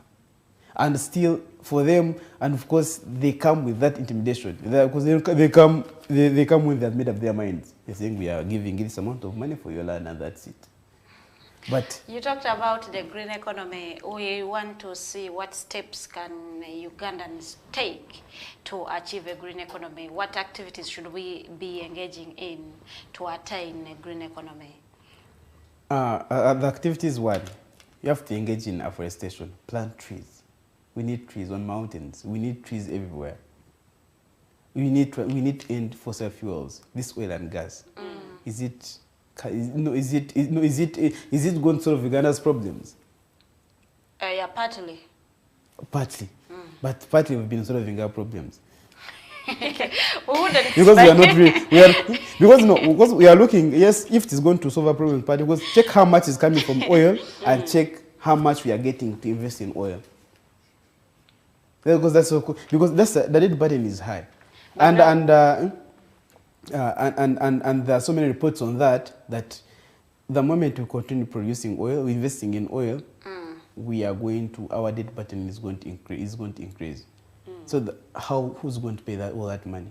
The Ugandans. But if you look at the discovery of oil, has it led to any significant shift in our economy? At the moment, you can't tell me, but I see nothing. Because now, I mean, it's I all think talking now, about now, the yeah, yes, oil was yes. discovered. Now, Oil was discovered. Now it was discovered in 2006. Yeah. Now it has yielded, but the assumption is it will yield. That's the assumption at the moment. Yeah. But of course, much as of course there are going to be gains and what, but we are seeing that it is also creating issues, and these are the issues that we can address at the moment. That we have capacity to address at the moment, but we are not addressing them because we have our laws. Our laws are very clear. These laws are not put into practice. Let's talk about the human rights violations as we close our show for the day. We have high human rights violations. In particular, we are going to look at Kakwenza. Who tortured Kakwenza? And can this person be, can the law act on these people that then there is tortured? Also this gentleman of Kasese. Is it Masereka? Masereka. So who is torturing these people? And do these people, can the law act upon these people that are being tortured? Because everyone that is coming out is saying Semai, and the read of Semai, I want not to say, but yeah, it is Semai.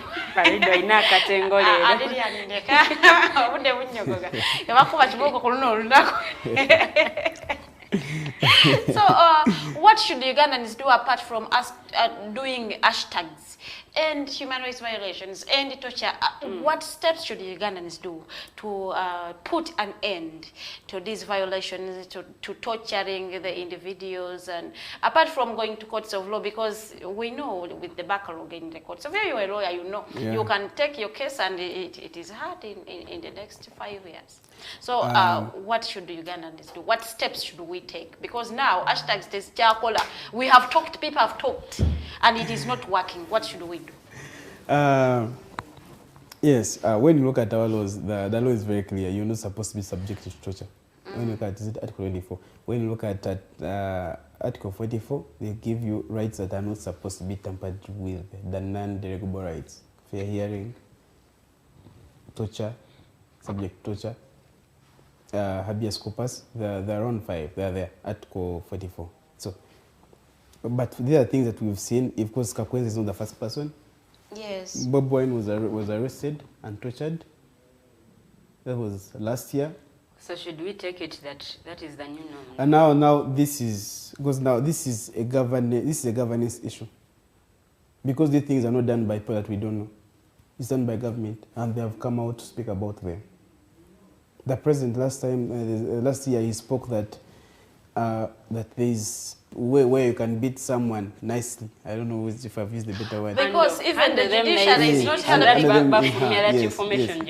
Yes. And it's the same person who's saying you should not torture anyone. But are culprits punishable? Are they being punished? No, they are punishing the victims. They're punishing the victims. And also you have to look at why are people tortured. One, you're speaking about the government. These are my opinions, not these are my opinions as a lawyer. You're speaking about, because you see, we are not meant to speak about the government.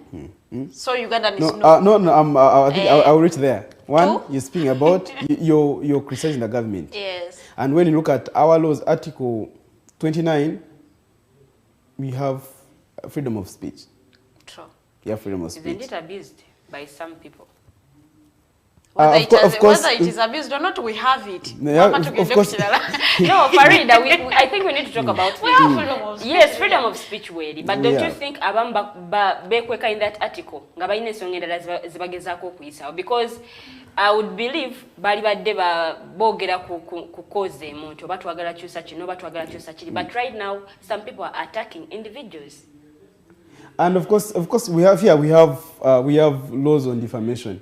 The moment I say something wrong and it is ruining your reputation, or it is it's abusing the name of that person, we have laws on defamation.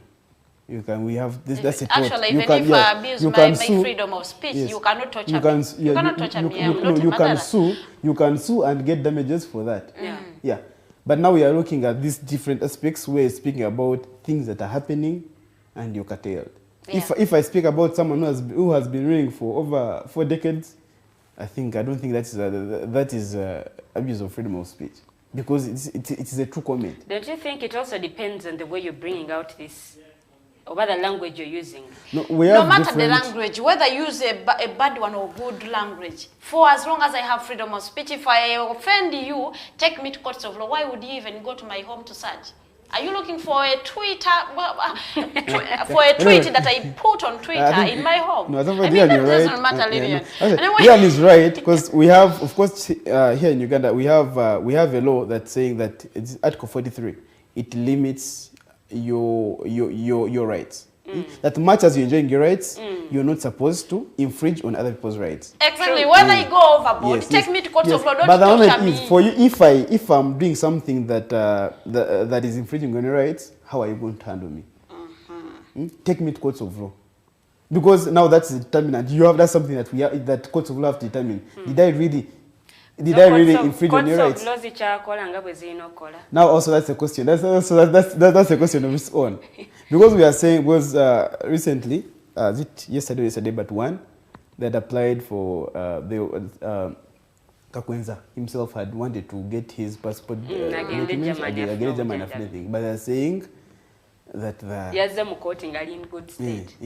he's in good state. But reality shows that the man is and sick. the spokesperson came out and said he appeared in court, and so the lawyers didn't provide any evidence that he was tortured, and they are surprised that they used the evidence and they put it on social media. That's where they shouldn't be putting their evidence. Yeah, but of course now that's a bit of a judge. Of course, I can't put myself in a position of a judge, but that's of course because me personally, if I'm speak as what I saw on social media, the man is really not okay. And because of course those when you kidnap, what they have been doing, they put drugs in your body. That is on record. They put drugs on your body. So you need excellent medical attention, which I doubt I highly doubt that you can. But still, it's a right. I can go abroad to have any medical attention I want. It's not a guarantee that if I'm sick, I'm supposed to use Uganda's medical facilities. They wouldn't be making direct flights to Actually, US. Mr. Ariampa, babaka ba parliament abali ku opposition side. Baganya okuddamu okutuula mu parliament nga boogera still on these same issues of human rights violations. But chebakoze kinasobola okubaako kye kikyusa. The thing is that because we've seen other opposition candidates do this. But then techivuddemu results nungi. The issue of human rights is a pertinent issue, and for me, I commend the opposition side not to go on and have debates when things like this, when such violations are happening, because people forget that what is happening now, it might be happening now, it might be happening to me now, but tomorrow it will be you. Because now we are having honorables in prison on charges of treason, charges of murder, and there are things that it was hyped when they were arrested, but has been fading away. So as policymakers, why do you watch your own people that you work with?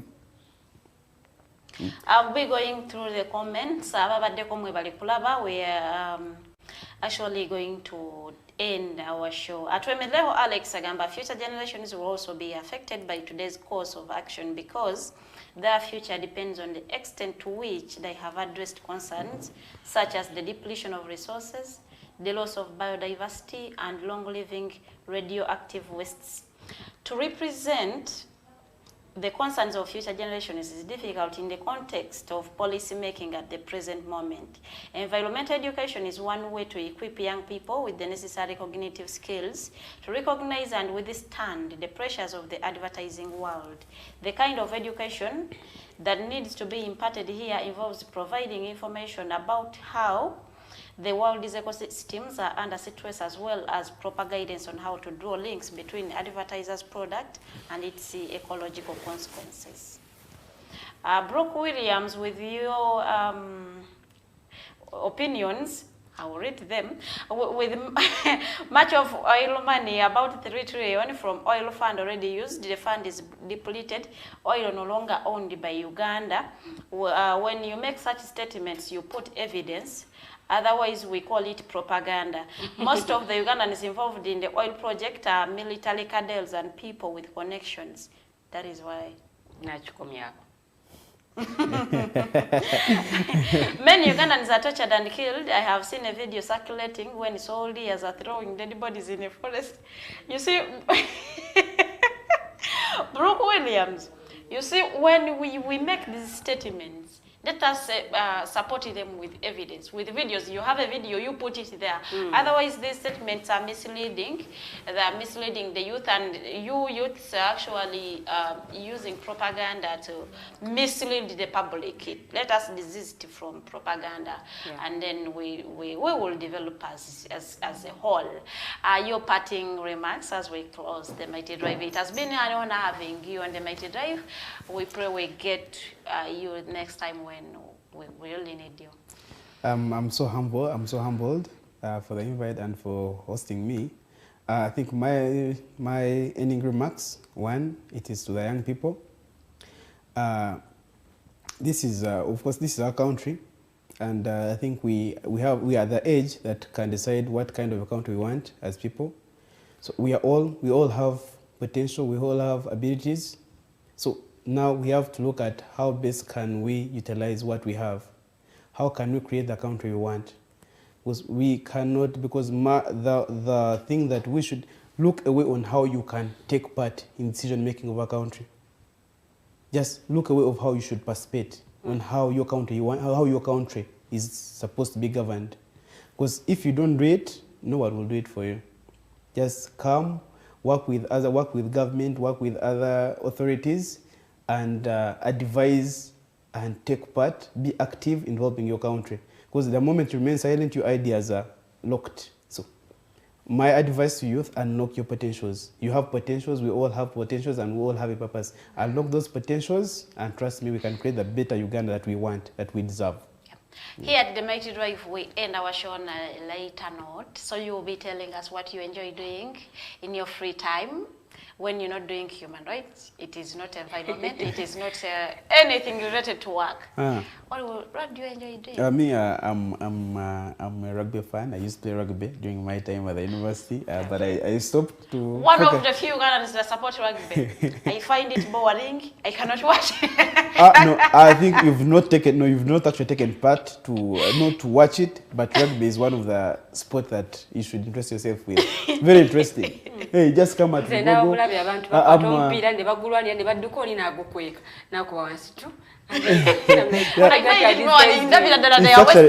It's such an interesting sport. Me, I'm a Pirates supporter. Publicly, I can say I'm a Pirates supporter, and I watch their matches. Very interesting. On a Saturday, I don't miss their matches. Okay. You don't support. Apart from that, I love swimming. I love swimming over the weekend, so I usually go for swimmings. So, Tenjo, I love reading, and write. People read newspapers. I think I'm a common face. Yeah, I read articles on pertinent issues. Yeah, as a person, and reading. That's how I spend my free time. We have come to an end of the Mighty Drive of the day. It is a Wednesday the 9th. Thank you for watching. Those live via Facebook. Those that have commented and I didn't read your comments, please just take my apologies. Comments zibadde nnyingi. Lilian agenda kuba atujja wano olunaku lwa leero just kuba ye mumbejja wa Buganda. Ajja kuba ntutte nnyo ffe baakoyima tulina oiro city atenza amaliriza shoza jigulawo.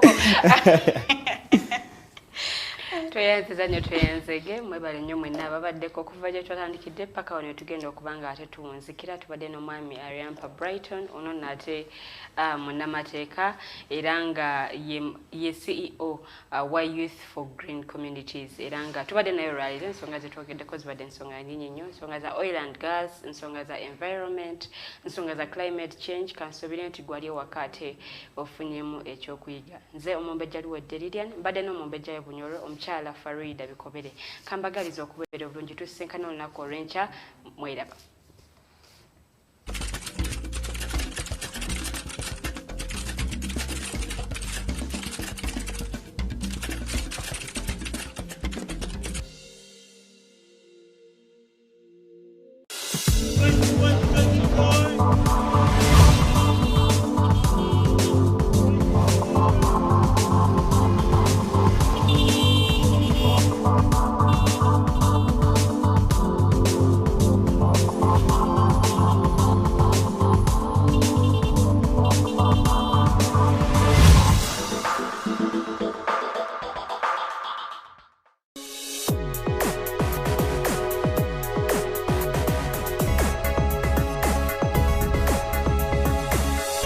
Alternative Dig Talk. Real issues, real talk.